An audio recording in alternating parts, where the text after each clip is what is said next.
Bonjour à tous, je m'appelle Marjorie Ketters et je fais cette vidéo pour réagir à l'actualité, à savoir la visite du gouvernement Macron aujourd'hui en Seine-Saint-Denis, là où j'habite, et sa visite hier, un mois après l'accident industriel de Lubrizol à Rouen.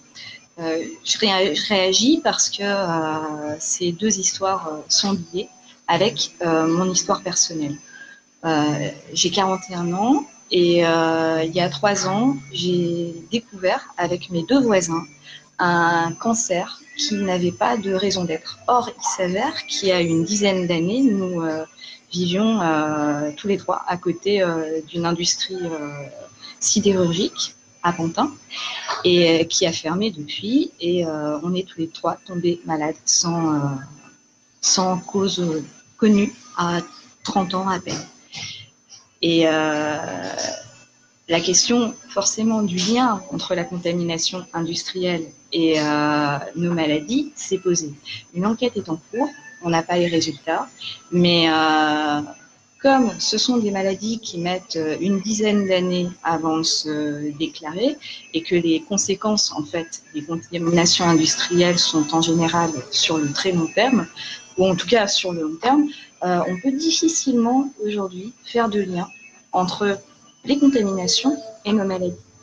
Euh, Pourquoi est-ce que je raconte cette histoire? Parce que là, les riverains du Brissol, qui sont en train de se battre justement pour faire reconnaître leur statut de victime et pour demander la transparence par rapport à cet accident, ils sont symptomatiques en fait d'un problème de société qui nous concerne tous. C'est-à-dire qu'on est des dizaines de milliers de gens en France chaque année à tomber malade suite à des contaminations environnementales. Des dizaines de milliers. Il y a les victimes de l'amiante, les bébés qui naissent sans bras, les gens qui se retrouvent stériles, les gens qui se retrouvent victimes de cancer. Et c'est pas un châtiment ou un hasard ou je ne sais pas quoi. C'est la conséquence des contaminations industrielles. Et ce qui se passe aujourd'hui, c'est que les industriels qui nous contaminent, qui nous empoisonnent et qui nous tuent à petit feu les uns après les autres. Parce que moi, mais je suis comme des dizaines de milliers de personnes.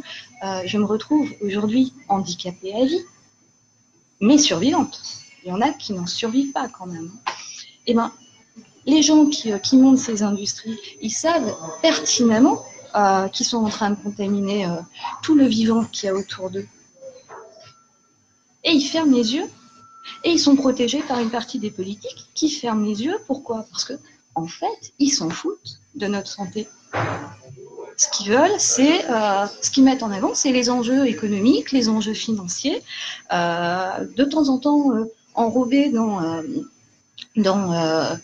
un écran de fumée médiatique, mais en définitive, ces gens-là, ce sont des criminels. Et je pèse mes mots. Et donc, par rapport à ma situation personnelle et par rapport à la situation des dizaines de milliers de familles qui sont concernées par les contaminations industrielles, à Rouen, à Dunkerque, à Marseille, dans le 93, parce que le 93, c'est une bombe à scandale sanitaire, tellement ce département, comme la majorité des quartiers populaires, a été pollué et surpollué par les industriels.